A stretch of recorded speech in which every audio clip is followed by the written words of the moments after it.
이 새벽 우리에게 주신 하나님 말씀은 사사기 8장 22절에서 35절까지의 말씀입니다. 사사기 8장 22절에서 35절까지의 말씀입니다. 우리 하나님의 말씀을 다 함께 읽겠습니다. 그때 이스라엘 사람들이 기드온에게 이르되 당신이 우리를 미디안의 손에서 구원하셨으니 당신과 당신의 아들과 당신의 손자가 우리를 다스리소서 하는지라. 기드온이 그들에게 이르되 내가 너희를 다스리지 아니하겠고 나의 아들도 너희를 다스리지 아니할 것이요 여호와께서 너희를 다스리시리라 하니라. 기드온이 또 그들에게 이르되 내가 너희에게 요청할 일이 있으니 너희는 각기 탈취한 귀고리를 내게 줄지니라 하였으니 이는 그들이 이스마엘 사람들이므로 금 귀고리가 있었음이라.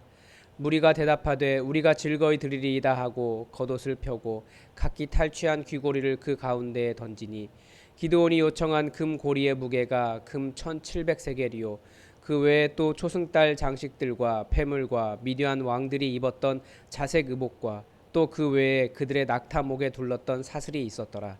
기드온이 그 금으로 에봇 하나를 만들어 자기의 성읍 오브라에 두었더니 온 이스라엘이 그것을 음란하게 위함으로 그것이 기드온과 그의 집에 올무가 되니라.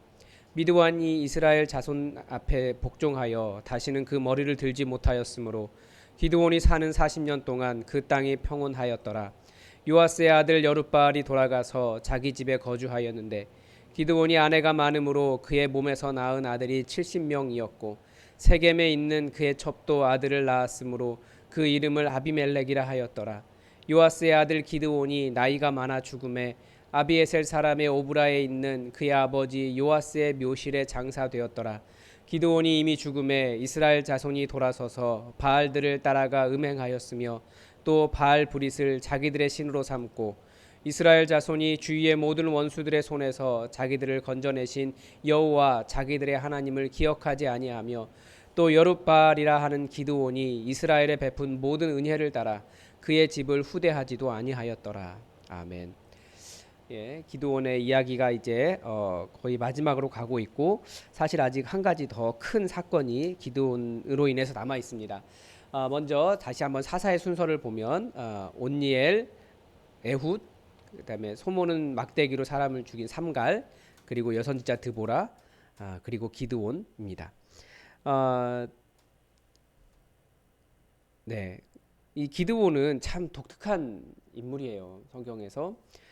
처음에는 굉장히 연약한 자였지만 하나님의 승리를 보기 시작하고 그러면서 자기 굉장히 큰 변질이 일어난 아주 독특하고 안타까운 그런 사람이고, 왜 사사기에 이 기드온 이야기를 크게 다루고 있는가? 기드온과 삼손 이야기가 제일 긴 것으로 제가 알고 있거든요.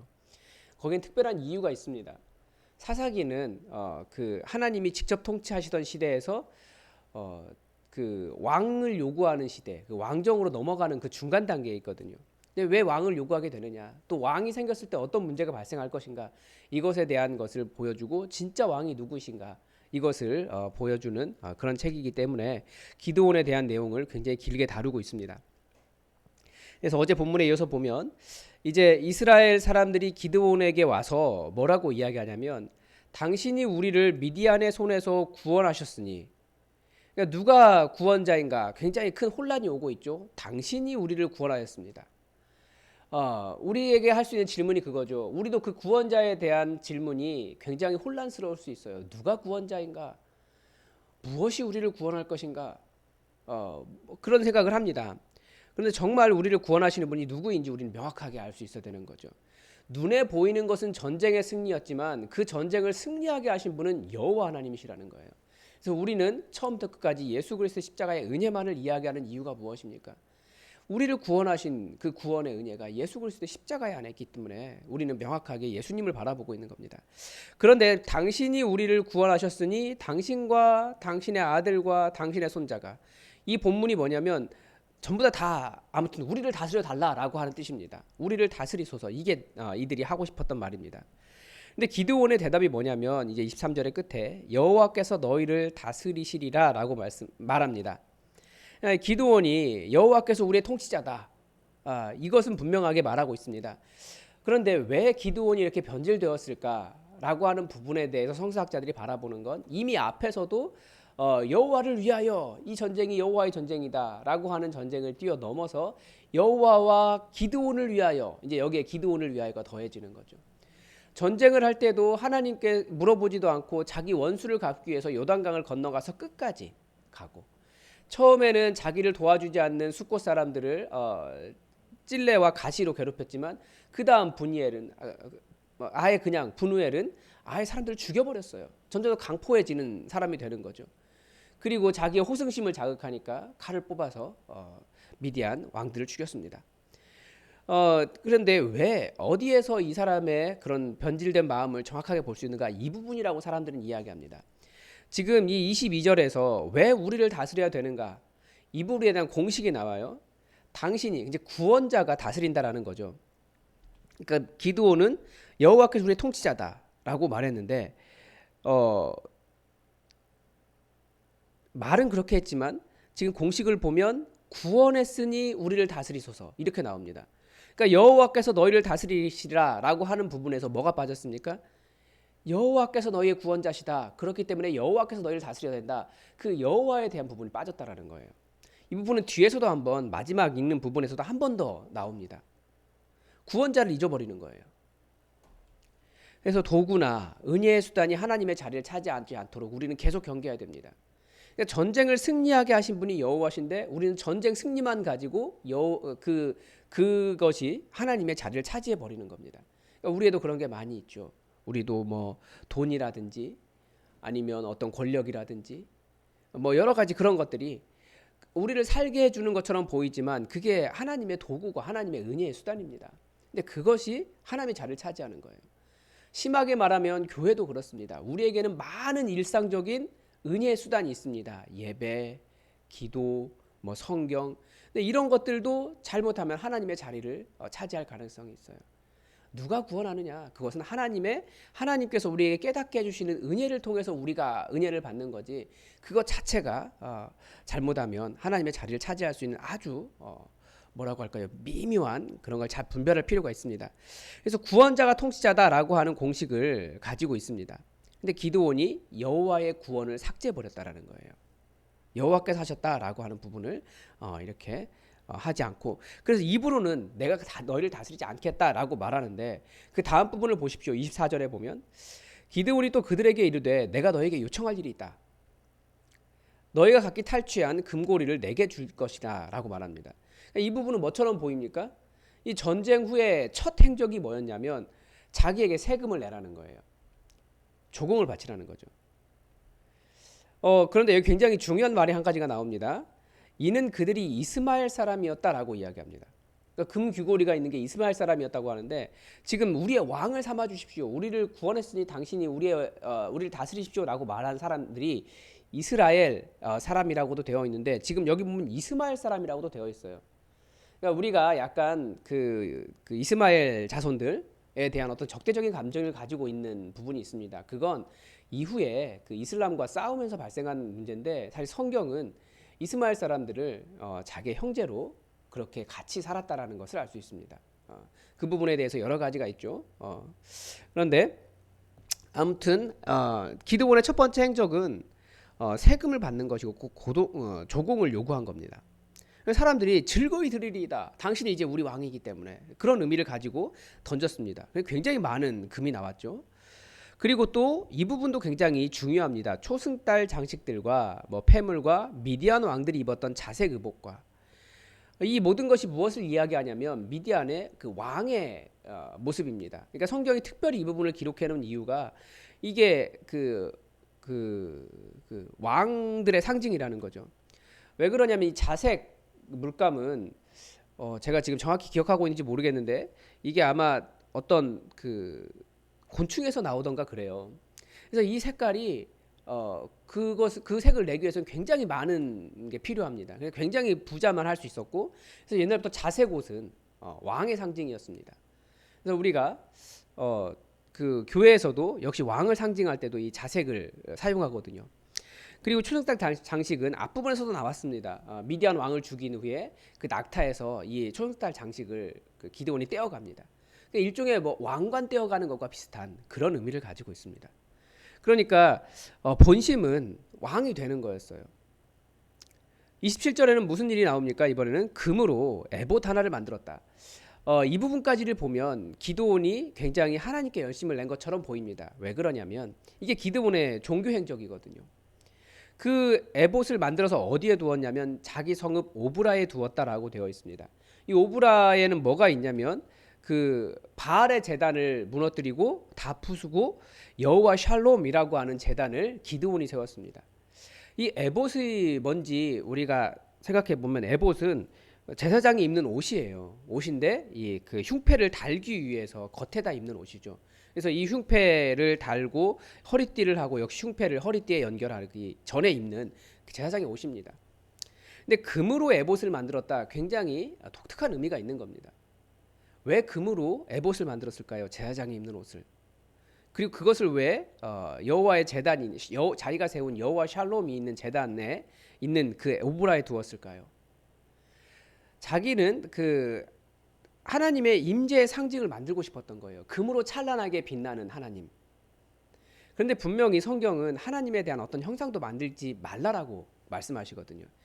사람들이 그것을 보고 이것이 하나님의 임재의 증상, 임재의 형상이다라고 생각하며 그것을 향해 가서 거기에 절하고 그것을 섬겼다라는 거죠.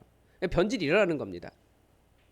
자신이 본 여호와 하나님의 형상을 재현한 거죠. 모습은 보지 못했기 때문에 모습을 만들지는 않았어요. 그러나 이렇게 찬란하게 빛나는 하나님의 영광이 있다라고 자기는 봉헌했지만 그게 바로 구습으로 돌아간 것이 되어버렸습니다. 이 구습으로 돌아간 것이 뭡니까? 바알 신상을 기드온은 바알 신상을 제거하면서 이스라엘 전면에 등장한 사사입니다. 그런데 여전히 제거하지 못한 게 있어요. 가나안 렌즈를 제거하지 못한 겁니다. 가나안 렌즈는 눈에 보이는 형상이 신이다라고 생각하고 그것에 절하고 엎드리는 거죠. 하나님께서 말씀하신 그 모세의 명령, 이것은 전혀 생각하지 않았습니다. 그러니까 우리가 구습으로 돌아가게 되는 이유는 무엇입니까? 새롭게 시작했다 할지라도 그 렌즈, 옛날에 가지고 있었던 그 렌즈를 제거하지 못하면 여전히 결국은 그것은 바뀐 것이 아니라는 거죠. 구습으로 돌아가게 됩니다. 그래서 기드온에게도 바알을 다 무너뜨리고 바알 제단을 깨뜨리고 나타난 사람이지만 여전히 어떤 눈에 보이는 것을 통해서 하나님의 임재를 하나님이 계시다, 하나님이 여기 계신다라고 하는 것을 재현하려고 한 그런 가나안 렌즈가 완전히 제거되지 않았다라는 것을 우리가 볼 수 있습니다. 그래서 이제 기드온에 대한 이제 이야기를 마무리하고 있는데 이게 이제 그 사사의 마지막에 나오는 평안 안식 공식이라고 이야기하죠. 그래서 이제 복종하지 못했기 때문에 그 이스라엘 자손들이 점령했고 그래서 오히려 이스라엘을 억압했던 자들이 더 어려움을 당하는 그런 일을 보여주고 얼마 동안 평안했더라라고 하는 이야기로 마무리를 하고 있습니다. 그런데 여기에서 끝나지 않습니다. 성경 본문은 이 여룻발에 대해서 굉장히 곤란한 이야기를 하고 있습니다. 뭐냐면 여룻발이 돌아가서 자기 집에 거주하였는데 기드온이 아내가 많았다. 그리고 그의 몸에서 낳은 아들이 70명이었다. 그러니까 아들만 70명이니까 딸은 또 얼마나 많을까요? 또 세겜에 있는 그의 첩도 아들을 낳았다. 또 다른 아내가 있었던 거죠. 그 지역마다 또 아내가 있었던 거예요. 그 이름을 아비멜렉이라 하였다라고 말합니다. 그러니까 이 기드온이 그 이후로 그 왕처럼 군림하며 어떤 삶을 살았는지를 우리가 이 짧은 구절에서 볼 수 있습니다. 그리고 더 우리를 곤란하게 하는 부분은 세겜에 있었던 아내가 낳았던 아들의 이름 아비멜렉이라고 하는 이름입니다. 아비멜렉이라고 하는 뜻은 나의 아버지는 왕이다라고 하는 뜻입니다. 멜렉이 왕이고 아바가 아버지고 그 아비가 비하가 그 이가 나의라는 뜻이에요. 나의 아버지는 왕이다. 그래서 이 말은 주로 누구에게 쓰냐면 왕자에게 쓰는 말입니다. 그리고 전통적으로 자기의 왕권이 확실하다. 내가 왕인 이유가 나의 아버지가 왕이었기 때문이다라고 말하는 그런 부족들이 자기의 왕 명칭으로 사용하던 게 아비멜렉입니다. 그래서 성경에 보면 아비멜렉이 여러 번 나와요. 그냥 왕의 호칭이에요. 그냥 주변 세계에. 뭐 우리로 말하면 임금, 뭐 중국어로 말하면 황제, 뭐 이런 식의 말하는 말이 이 아비멜렉이라고 하는 뜻입니다. 그러니까 여전히 이 기드온은 왕처럼 살았고 왕에 대한 왕권에 대한 집착이 있었다라는 것을 여러 번을 계속해서 걸쳐서 보여줍니다. 그래서 기드온이 아내가 많다라고 하는 부분도 그래요. 신명기 17장 17절에서는 왕은 아내를 많이 두지 말라라고 말씀하셨는데 그 부분에 대한 것과 같이 연결이 된다는 겁니다. 그래서 이 부분이 이제 다음 본문에서 큰 문제를 일으킵니다. 아비멜렉이 자기는 왕인데 왕이 되지 못하게 하기 때문에 이제 내전이 일어나는 그런 일이 봅니다. 그래서 32절에 이제 마지막으로 여기서도 33절의 첫 번째 부분에서도 그 부분을 35절까지죠. 오늘 본문이 결국은 이스라엘 자손 기드온이 죽고 난 이후에 이스라엘 자손이 돌아서서 다시 바알을 따라 섬겼고 바알 브릿을 자기의 신으로 삼았다라고 이야기합니다.